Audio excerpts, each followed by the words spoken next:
হত্যা মামলার আসামি তিনি। প্রশ্ন হচ্ছে তিনি কি হত্যা মামলার আসামি হতে পারেন কিনা, তিনি কি হত্যা করেছেন কিনা। অভিনেত্রী নুসরাত ফারিয়া গ্রেফতার হয়েছেন, তাকে আদালতে তোলা হয়েছিল, সেখান থেকে তাকে কারাগারে পাঠানো হয়েছে। হত্যা মামলার আসামি তিনি। বর্তমান বাংলাদেশে এগুলো একেবারেই নতুন কিছু না। শেখ হাসিনা পতন এবং পালিয়ে যাওয়ার পর হত্যাকারী চারদিকে, সবার বিরুদ্ধে হত্যা মামলা। আওয়ামী লীগের সাথে থাকা কোনো না কোনোভাবে অ্যালাইন্ড লোকজন মোটা দাগে সবাই আসলে অপরাধী, আমার কাছে তাই মনে হয়। সুতরাং নানান অপরাধে অনেককে অ্যাকিউজ করা যায়, অভিযোগ আনা যায়, বাকিটা আদালত দেখবে, কিন্তু সবাইকে গণহারে হত্যা মামলা। আরেকটা নজির দেখলাম, নুসরাত ফারিয়া গ্রেফতার হওয়ার পর থেকে নানামুখী আলোচনা চলছে, ফান চলছে। এরকম একটা ফান দেখলাম, কেউ কেউ বলছেন শেখ হাসিনাকে যেহেতু গ্রেফতার করা যাচ্ছে না, তাই শেখ হাসিনার চরিত্রে অভিনয় করা, মুজিবকে নিয়ে যে সিনেমা হয়েছে সেই ফারিয়াকে ধরে সেটার শখ মেটানো হলো, ইত্যাদি ইত্যাদি। পাল্টা প্রশ্ন করছেন, শেখ হাসিনার কে যদি চরিত্রে অভিনয় করাকে যদি গ্রেফতার করা হয়, আরও অনেক শিল্পী আছেন যারা ওই সিনেমায় অভিনয় করেছেন, দেশে আছেন, বহাল তবিয়তে আছেন, তাহলে তাকে গ্রেফতার করা হচ্ছে না কেন? যদিও সরকারের দিক থেকে এটাকে তো কারণ বলা হয়নি, হবার কথা না। সরকারের দিক থেকে যা বলার কথা তাই বলা হয়েছে যে তার বিরুদ্ধে মামলা আছে। স্বরাষ্ট্রমন্ত্রী ব্রিফিংয়ে বলছেন তার বিরুদ্ধে মামলা আছে, তাকে না ধরলে তো বলতেন যে কেন যেতে দিলাম। কে বা কিসেকে ইন্ডিকেট করা হয়েছে আমরা নিশ্চয়ই বুঝতে পারছি। নুসরাত ফারিয়ার গ্রেফতারের সাথে সাথেই এই আলোচনা এসছে, কিন্তু আমার কাছে এই ধরনের হত্যা মামলা দিয়ে যাকে তাকে ধরার সবচেয়ে বড় যে ঝুঁকি তৈরি হয়ে গেছে, সেটা নিয়েই আসলে কথা বলা দরকার। সেটার সাথে আমি জামায়াতের বিরুদ্ধে মানবতা বিরোধী অপরাধের যে মামলা হয়েছিল, শাস্তি হয়েছিল, সেটাকেই তুলনা করতে চাই। আমরা খেয়াল করছি নুসরাত ফারিয়ার সাথে যখন এই ধরনের কাজ করার চেষ্টা করা হচ্ছে, তখন এই কথাবার্তা আমরা বলছি যে কয়েকদিন আগেই আওয়ামী লীগের সময়কার ডেপুটি স্পিকার, পরে স্পিকার এবং প্রেসিডেন্ট জনাব আব্দুল হামিদকে দেশ ছেড়ে চলে যেতে দেয়া হলো। এবং আমি দৃঢ়ভাবে বিশ্বাস করি স্বয়ং সরকার প্রধান উপদেষ্টার অগোচরে এই ঘটনা ঘটতে পারে না। মানে সরকার পুরোটা এটার সাথে জড়িত এবং দায়ী। এবং তিনি যখন গেছেন তার সিকিউরিটি ক্লিয়ারেন্স সব কিছু করে তিনি ওখান থেকে পালিয়েছেন। উনি বর্ডার দিয়ে মাথায় মাফলার বেঁধে লুঙ্গি পরে বেরিয়ে চলে যান নাই। সুতরাং সরকার সেটা করতে দিয়েছে। এই দেশে এইরকম একজন মানুষ যিনি আওয়ামী লীগের একেবারে মূল নীতি নির্ধারণী জায়গায় বসে থেকেছেন পুরোটা সময়, তিনি পালিয়ে যান। আর নুসরাত ফারিয়ার বিরুদ্ধে হত্যা মামলা। আমি ঠিক জানি না নুসরাত ফারিয়ার সাথে আওয়ামী লীগের কোনো কোলাবোরেশন ছিল কি না, কী ছিল, কেমন ছিল, কতটুকু ছিল। রায়দার তার জুলাই এবং আগস্টের কিছু ফেসবুক স্ট্যাটাস অনেকে শেয়ার করছেন, যেখানে তাদেরকে এই আন্দোলনের সাথে সংহতি জানাতেও দেখা গেছে। কিছু আসে যায় না, ধরে নিলাম উনি সংহতি জানাননি এবং উনি আওয়ামী লীগের সাথে তার দহরম মহরমও ছিল। কিন্তু প্রশ্ন হচ্ছে তিনি কি হত্যা মামলার আসামি হতে পারেন কিনা, তিনি কি হত্যা করেছেন কিনা, বা কোনোভাবে জড়িত আছেন কিনা।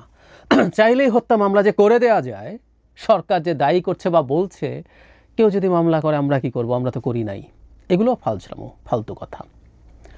আমরা একটু পেছনে যাই, বহুবার বলেছি কিন্তু এই প্রসঙ্গে আবার একটু বলে রাখা দরকার। সেটা হচ্ছে মানবতা বিরোধী অপরাধের জন্য যখন শেখ হাসিনা আন্তর্জাতিক অপরাধ আদালত তৈরি করলেন, বিচার করতে শুরু করলেন, তখন প্রতিটা বিচারে সিরিয়াস প্রসিডিউরাল প্রবলেম ছিল। মানে উনি আসলে কিছু মানুষজনকে ফাঁসি দিয়ে দিতে চেয়েছেন, উনি সেটা করেছেন। আমি এভাবে বলি যে ভারত আসলে চেয়েছিল, ভারত তার মাধ্যমে এই কাজগুলো করিয়েছে। এর মধ্যে কোনো একটা মামলা সঠিক প্রসিডিওরে হয়েছে, নিখুঁতভাবে হয়েছে, যারা এই হত্যাকাণ্ডের শিকার হয়েছেন, বিচারিক হত্যাকাণ্ড, সেটাও জাস্টিসের সাথে হয়েছে, এটা বলার স্কোপ নাই শেখ হাসিনার এই কারণেই, কারণ প্রসেসটা ঠিক ছিল না।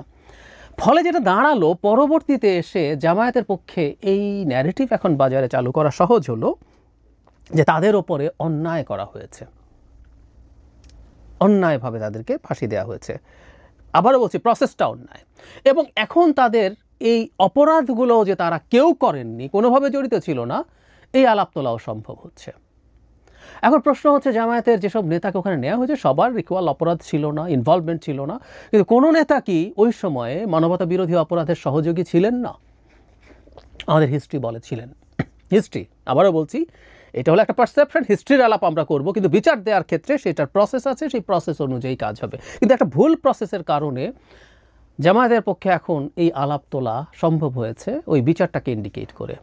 ঠিক একই রকম ঘটনা, একই রকম ঝুঁকি আমি দেখছি আওয়ামী লীগের যখন অপরাধের বিচার করতে যাব। আওয়ামী লীগের নানান রকম অপরাধ আছে, দুর্নীতি আছে, প্রতিপক্ষের উপর হামলা আছে, খুন করেনি কিন্তু পিটিয়েছে আছে, চাঁদাবাজি আছে, সরকারি জায়গায় দুর্নীতি, নানান কিছু প্রত্যেকে নানানভাবে অ্যাকিউজ করা যায়।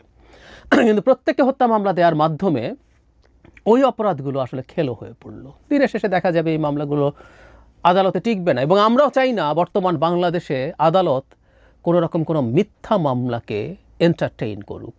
তো এগুলো যদি খারিজ হতে থাকে কোনো একদিন, আমরা তো মনে করি ইতিহাস আজই শেষ হয়ে যাচ্ছে না, ইতিহাস আজই শেষ হয়ে যাচ্ছে না, কোনো একদিন আওয়ামী লীগ এই প্রশ্নগুলো তুলবে যে আমরা তো কোনো অপরাধ করি, দেখো আদালতে গিয়েছিলাম কিন্তু কোনো কিছু তো প্রমাণ করা যায়নি। সমস্যা হচ্ছে যেগুলো প্রমাণ করা যেত সেই জিনিসগুলো নিয়ে যথেষ্ট গুরুত্বের সাথে কাজ করে সেই মামলাগুলো করা হয়নি, ফাজলামো করা হয়েছে হত্যা মামলা দেওয়ার নামে। বোধ করি হত্যা মামলা দিলে জামিন ডিনাই করা যায়, এবং জামিন ডিনাই করে একটা মানুষকে জেলে আটকে রাখা যায়। এই সরকারের এটাই কৌশল। মানে হত্যা মামলা দিলেই নিতে হবে কেন? কোনো পাবলিক যদি দিতে চায় যে একটা মামলায়, সেটা নিতে হবে কেন? মামলা নেয়, আমি আপনি যে কারো বিরুদ্ধে গিয়ে হত্যা মামলা করে দিতে পারি, থানায় গিয়ে পারি না। আর এই যে স্বরাষ্ট্রমন্ত্রী বললেন যে গ্রেফতার না করলে তো বলতেন ইত্যাদি ইত্যাদি, আমরা জানি সরকারের দিক থেকে একটা নির্দেশনা দেওয়া হয়েছে এরকম যে এসব মামলায়ও তদন্ত শেষ হওয়ার আগে গ্রেফতার না করতে। That's fine. So Nusrat Faria বিদেশে যেতে চেয়েছেন, আপনি যদি মনে করেন মামলা আছে তাকে যেতে দেবেন না, কাগজে কলমে ধরে নিলাম। আবার স্মরণ করি হামিদের বিরুদ্ধে কিন্তু একই রকম মামলা ছিল। যাই হোক, আপনি তাকে যেতে না দিতে পারেন, তাকে বাধা দেন, দেশের মধ্যে নিয়ে আসেন। গ্রেফতার করতে হবে কেন? প্রশ্নটা ওই জায়গায়, গ্রেফতার করতে হবে কেন? গ্রেফতার করা হলো, কারাগারে পাঠানো হলো, ভালো কিছু হয় না এতে, ভালো কিছু হয় না। নিজের হাতে ক্ষমতা থেকে নিজেকে অনেক কিছু মনে করেছিলেন শেখ হাসিনা, তার পতন হয়েছে।